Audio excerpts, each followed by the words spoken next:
Hello and welcome back to Heart of the Holt.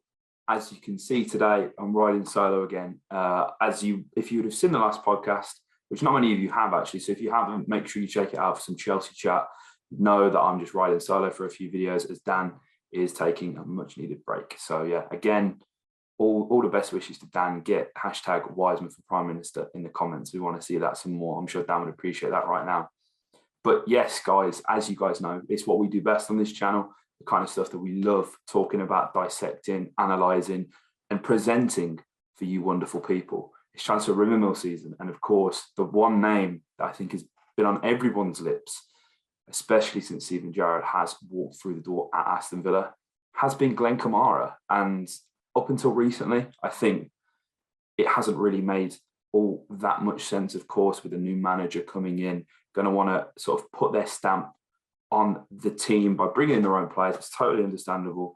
And Glen Kamara is a player that is a very interesting one, and we're going to get into it a bit more here. Now, the guys, if you remember, we did a podcast with, it was probably over an hour long with Dan's best mate, Scott, and one of my friends, Chris, both of who are Rangers fans.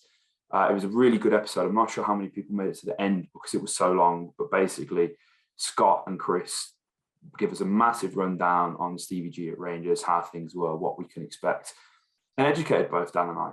And it was a great podcast. So if you haven't seen that, you can check that out in the description. But yeah, they both mentioned Glen Kamara, and he's a player that, to be honest, we could have done this transfer renewal podcast a lot earlier and cashed in on them views earlier on. But coming from me personally, really wanted to get a better look at him so as I could feel more informed to deliver the context that I feel like you guys need and deserve for this transfer rumour. So before we get into that though, there's a quick word from today's video sponsor. Dan, have you ever wanted an app that collates all the scores and news from your favourite teams in the whole of Europe, Dan? Have you ever wanted that? Is a constant need of mine, mate, because there's always news. That's the thing, is that we love this game. We love the industry of football because it's ever changing, mate, and you need a place to keep up with it all. And we have that place exactly for you guys. It's OneFootball. Guys, this app is genuinely, it's life-changing. It's great because I actually I use it.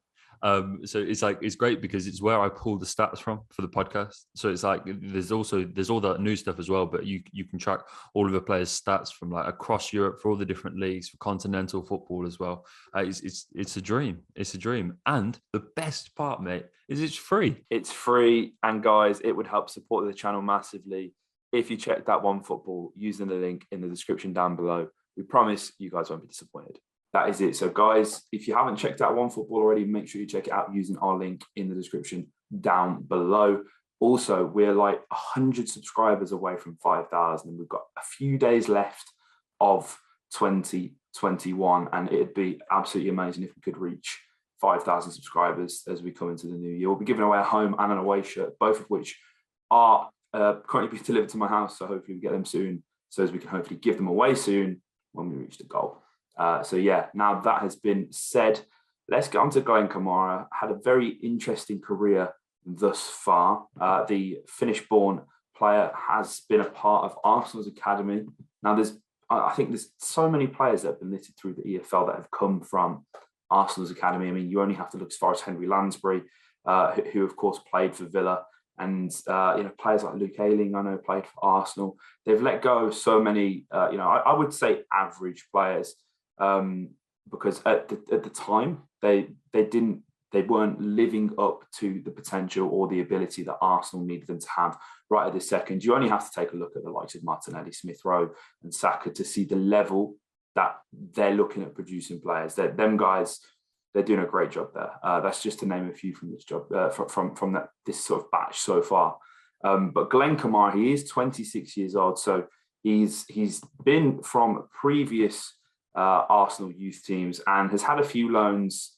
Obviously never really made it at Arsenal, but notably played for Colchester United with friend of the podcast Lewis Kinsella. That was a great podcast we did with Kins, and the reason I mentioned that is not only to plug the podcast we did with Kins during the first lockdown, which was a fantastic episode, if I may say so myself, but a tweet I actually saw that Kins posted the other day it's quite funny. He referenced the manager at Colchester at the time not playing Glen Kamara, despite him quite obviously being the best player at the club. And it's funny because, you know, a few loans, if they don't go your way, then we see Kamara. He's up in Scotland. He had some time at Dundee before he joined Rangers, and that kind of, you know, you can almost feel lost, I guess. And I think that's kind of something that we covered with Kins as well in that podcast. You know, when you're playing lower league football, but you know you've got that ability to play in a higher league, but you're slipping down the ladder. It's almost hard to sort of really get a grip on that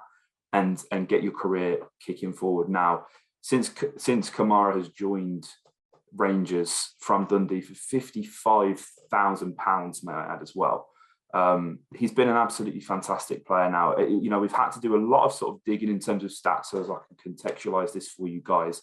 And there's been a lot of looking at highlights, asking people what they think of Kamara, such as Chris and Scott, as we've mentioned before, and watching some Rangers games as well. You know, he's certainly is always a player to keep an eye on. He's certainly one of their better players, and you can understand why Villa are interested. And interestingly as well, it's not just the interest didn't just stem from Steven Gerrard. The Daily Record reported that in the summer, Dean Smith came close to lodging a £6 million bid for the midfielder. So he's been admired by the club for a long period of time, and you know we're finally seeing the fruits of the scouting coming off on this one. Now the Kamara interest as well. Just again, we like to reiterate this on all of our podcasts and videos. We're not reporting the news as in the know. We don't know anything about these transfers, but what we do know is that it's been reported by the likes of the Birmingham Mail, BBC, The Sun, of all places. So yeah, they're just the sources from this. And of course, what we then go to do is analyse the player and give our opinions on him. Now, Glen Kamara, so far this season, has averaged a rating from Who Scored of 6.88 across all competitions. That's including international football. He is a Finnish international, playing with the likes of Teemu Pukki, not having a great time at Norwich. But that Finnish squad, there's a core of young players there.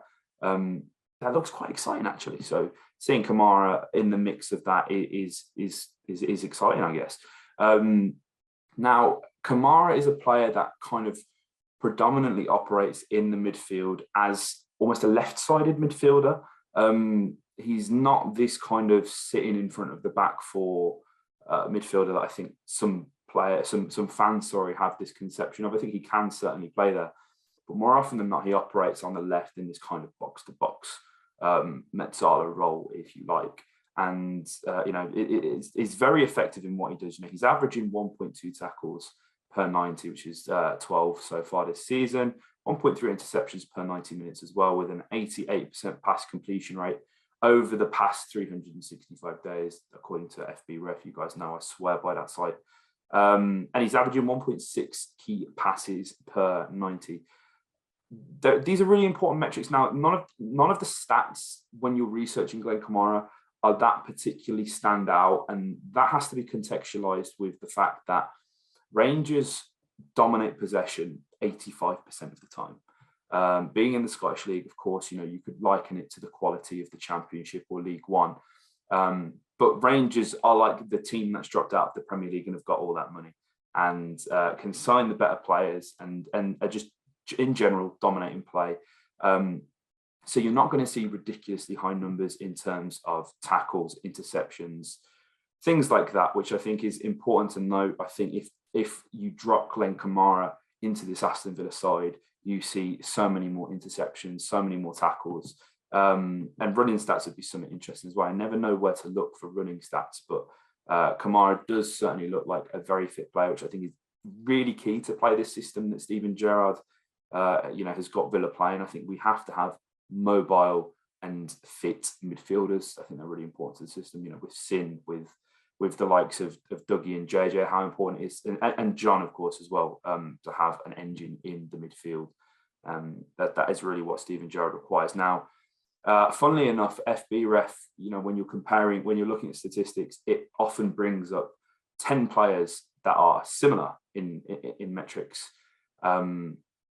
to the player in question. Now, on this occasion, Douglas Luiz has actually been thrown up, which is, you know, I mentioned that again just as a reference point for you guys in terms of stats and style. I think when we see Dougie in this more advanced position in the box-to-box position, where I think we all really want to see Douglas Luiz, that's the kind of output that we're seeing from Glen Kamara, which I think is really interesting. Now, guys, I have this written down on my notes: show the heat map, you fraud. I'm terrible at not showing heat maps and average positioning, so I'm going to make sure I have that on the screen right now. As you can see, this man is everywhere. There isn't an area of the midfield that he doesn't touch, which is really, you know, that is what excites me, because I think that having that kind of engine is something that is certainly needed. And I don't think he's going to cost the £6 million that Villa look to bid in the summer. I think it's going to come more to £20 million, if anything. But at that price, I think for what we're potentially getting, and it is potential, because despite being 26 years old, you know, making the step up to the Premier League is always going to be tough. So hopefully, I think, you know, with the stats that we can see, I think there's certainly positives that we can take from it, and things that would certainly look much better when Kamara has sort of embedded himself in the Premier League and he's playing, you know, for Villa under Gerrard in a system where, let's be honest, Villa are going to be under a bit more pressure in the Premier League than Rangers are. You know, we've seen on occasion, we've already played the top three in the Premier League so far this season, and on all three occasions, Villa have had less of the ball. So naturally, that's going to mean there's going to be more tackles, there's going to be more interceptions and whatnot. So, you know, the numbers aren't as high as you would perhaps imagine, but again, that just comes down to the fact Rangers dominate the games 85% of the time in Scotland. So that's an important thing to consider. And, you know, at 26, it almost feels like he's beginning to enter what could be the prime years of him as a player, as a midfielder. So he's going to look to want to make that move. There have been a number of clubs that have reportedly been interested, but I'm sure he'd love to link back up with his manager, which I think is a big thing as well. And another one as well, 55% dual success rate. Again, that's just another thing that I look at. I think that's something that Marv has done really well. And, you know, to give Dougie his credit too, I'd say Dougie has been fantastic in that aspect since coming in as well. Again, all of these stats, I think you play him in a side that has less of the ball, has to do more work off the ball, the numbers are going to be doubled, tripled, quadrupled. I think Kamara really does have the ability to be able to step up. And I think as transfers go, I would say it's probably one of the safest transfers we could make in January, considering the fact that we've lost Marv to injury. If we weren't losing him to injury, we're going to lose him to AFCON in any case. And I think another midfield, it almost feels like it's hard to pick the perfect midfield for Aston Villa. You know, with the likes of JJ being fantastic, Sanson's come back from injury. Dougie, it looks like he's going to have to hold down that sixth role while Marv is gone. So I feel like Kamara coming in is going to add some really good quality again to that midfield and make things just that little bit more competitive, which overall, as we know, does raise the levels significantly for everyone. So guys, that has been my little catch-up transfer rumour mill on Glen Kamara. Please let me know your thoughts on this transfer in the comments down below. Let us know if you'd want him and how much you think it would cost to get him out of Glasgow. I'm really interested. And again, if you guys haven't subscribed to the channel yet, be sure to subscribe and hit the bell button so you never miss a video from us. We're so close to 5K. I believe we can get there so soon. So yeah, with your guys' help, it's all achievable. So yeah, like, comment, subscribe. All the better.